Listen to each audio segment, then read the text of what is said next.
Hi everyone, நான் doctor Sasitharan. So இன்றைக்கி நம்ம பார்க்க போகிற டாபிக் என்னென்னா அக்யூட் சைனசைட்டிஸ் சொல்லுவோம். ஸோ உங்களில் நிறைய பேர் வந்து அப்பப்போ அடிக்கடி தலைவலி வருது, எல்லா டாக்டர்கிட்ட போய் நான் செக் பண்ணிட்டேன், கண்ணுக்கு போய் செக் பண்ண சொன்னாங்க, கண்ணுக்கு நான் செக் பண்ணிட்டேன், அதுக்கப்புறம் வந்து வேறு எதாவது காரணம் இருக்கா, சிடி ஸ்கேன் எடுக்க சொன்னாங்க, அதையும் எடுத்து பார்த்துட்டேன். பட் ஆனால் வந்து எனக்கு தலைவலி அப்பப்போ இருந்துக்கிட்டே இருக்குது. பட் அது கூட சில அதர் சிம்டம்ஸும் இருக்குது. என்ன மாதிரி சிம்டம்ஸ்னால், காலையில் தூங்கி எழுந்தால் மூக்கு அடைச்சா மாதிரியே இருக்குது எந்நேரமும், அந்த பேசக்குள்ளேயும் வார்த்தையும் கொஞ்சம் குளறுபடியாக வர மாதிரியே இருக்குது.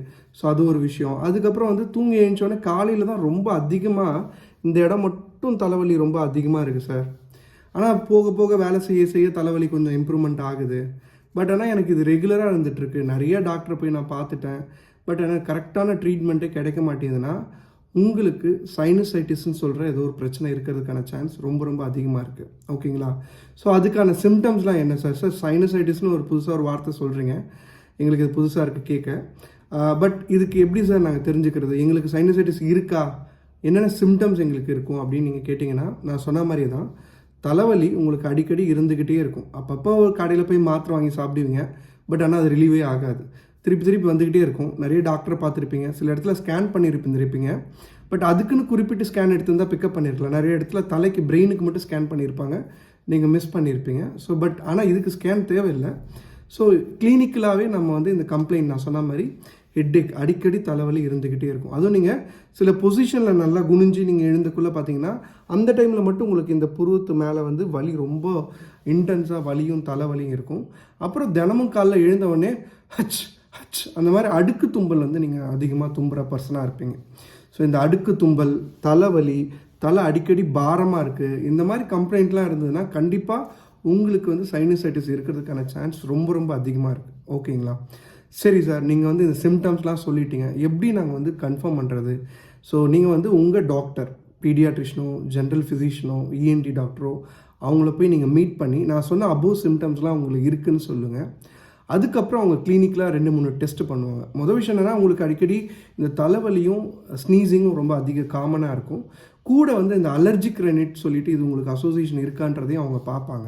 ஸோ அது வச்சுட்டு உங்களுக்கு இந்த சிம்பிள் டெஸ்ட் தான். என்னென்னா, இந்த சைனஸ் சொல்லுவாங்க, இதெல்லாம் சைனஸ் ஏரியா. நம்ம முகத்தில் ஒரு குறிப்பிட்ட 4-6 சைனஸ் ஏரியா இருக்குது. மேஜராக வந்து இங்கே ஃப்ராண்டல் சைனஸ் சொல்லுவோம், இங்கே மேக்ஸிலரி சைனஸ் சொல்லுவோம், இந்த ஏரியாவில் வந்து எத்தமாய்ட் சைனஸ் சொல்லிவிட்டு இதுதான் முக்கியமான சைனஸஸ். ஸோ இந்த ஏரியாவில் உங்களை கொஞ்சம் லைட்டாக குனிய சொல்லிவிட்டு இந்த இடத்துல வந்து நம்ம அழுத்தம் ப்ரெஷர் கொடுக்கல. உங்களுக்கு ரொம்ப அதிகமான வலி, ரொம்ப வலி, பெயின் இருக்குன்னா உங்களுக்கு கன்ஃபார்மாக சைனசைட்டிஸ் இருக்க சான்ஸ் ரொம்ப ரொம்ப அதிகமாக இருக்குது. ஓகேங்களா? ஸோ இதை வந்து சார் இது வந்து கிளினிக்கலாக எங்களுக்கு கொஞ்சம் இருக்குது, பட் மருந்து எடுத்தும் சில டைம் சரியாகலைன்னா மேபி ஃபர்தர் ஸ்கேன்ஸ் தேவைப்படலாம். எக்ஸ்ரே எடுத்து பார்த்தா அந்த சைனஸ் சொல்லுவாங்க, அந்த ரீஜியன், அந்த கேப்பில் வந்து இந்த நீர் தங்கியும் மியூக்கோசான்னு சொல்லுவாங்க, அந்த ஏரியா எடிமா இருக்கிறது உங்களுக்கு வந்து விசிபிலிட்டியாக தெரியும். ஸோ இதெல்லாம் வச்சு நம்ம வந்து உங்களுக்கு சைனசைட்டிஸ், அக்யூஸ் சைனசைட்டிஸ் இருக்குன்றதை நம்ம கன்ஃபார்ம் பண்ணலாம். சரி சார், சைனசைட்டிஸ் இருக்குது, எங்களுக்கு வந்து தலைவலி அடிக்கடி இருக்குது, ஸ்னீசிங், மூக்கு ஒழுகிறது அதிகமாக இருக்குது, அப்பப்போ பாரமாக இருக்க மாதிரியே இந்த முகம் ஏரியாலாம் இருக்குது சார்.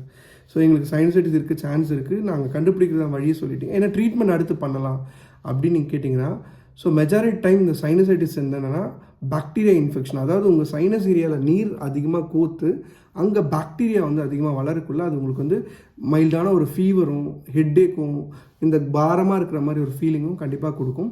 ஸோ அதுக்கு வந்து உங்கள் டாக்டர் நீங்கள் பார்க்குற டாக்டர் வந்து உங்களுக்கு ஆன்டிபயோட்டிக் ப்ரிஸ்கிரைப் பண்ணுறதுக்கான சான்ஸ் நிறையா இருக்குது. அது கூட நான் சொல்கிற சில டெக்னிக்ஸ் லைக் ஸ்டீம் இனலேஷன் சொல்கிறது என்னென்னா ஆவி பிடிக்கிறது. நீங்கள் வந்து இந்த மாதிரி ஒரு ஹாட்டான ஒரு வாட்டரில் வந்து நீங்கள் வந்து ஸ்டீம் இனலேஷன் ஆவி பிடிக்க ட்ரை பண்ணிங்கன்னா இந்த ஏரியாஸ் கொஞ்சம் வைடன் ஆகும், அங்கே இருக்க எடிமாவும் வீக்கமும் கம்மியாகக்குள்ள உங்களுக்கு இந்த தலை பாரமாக இருக்கிறதும் ஹெட்டேக்கும் ரொம்ப கம்மியாகிறதுக்கான சான்ஸ் ரொம்ப ரொம்ப அதிகமாக இருக்குது. ஃபர்தர் நீங்கள் பார்த்தீங்கன்னா வலியை இமிடியேட்டாக ரிமூவ் பண்ணுறதுக்கு குறிப்பிட்ட இந்த மருந்துகள் லைக் பேரஸ்டமால், NSAID சொல்லுவோம், இபுப்ரோஃபென், அந்த மாதிரி மருந்துகள் நீங்கள் எடுத்துக்கிறதுக்கான வாய்ப்பு ரொம்ப நிறையா இருக்குது. உங்களுக்கான பெயின் ரிலீஃபும் ரொம்ப இமீடியட்டாக இருக்கும். அது கூட இந்த ஆன்டிஹிஸ்டாமினிக் சொல்லுவோம், மாண்டிலுகாஸ், லீவோசிட்ரசன், இந்த மாதிரி மருந்துகள் எடுத்தாலும் உங்களுக்கு வந்து உங்கள் டிஸ்கம்ஃபர்ட் சீக்கிரமாக கம்மியாகிறதுக்கான சான்ஸ் ரொம்ப அதிகமாக இருக்குது. ஓகேங்களா? ஸோ இப்போ உங்களுக்கு நான் சைனசைட்டிஸ் பற்றி நிறையா விஷயங்களை சொல்லியிருந்தேன். உங்களுக்கு வேறு ஏதாவது சைனசைட்டிஸ் ரிலேட்டடாக டவுட் இருக்குது, சார் இது நாங்கள் மல்டிபிள் டைம் சைனசைட்டிஸ் ட்ரீட் பண்ணிட்டோம் சார், அப்படி இருந்தும் திருப்பி இந்த பிரச்சனை இருக்குது, அடுத்து எப்படி ப்ரொசீட் பண்ணலாம் அப்படின்ற டவுட் உங்களுக்கு இருந்தாலும் நீங்கள் கமெண்ட் செக்ஷனில் பின் பண்ணலாம். நம்ம அதை பற்றி டீட்டெயில்டாக இன்னும் டிஸ்கஸ் பண்ணலாம். Until then, bye from Dr. Shashidharan. Thank you.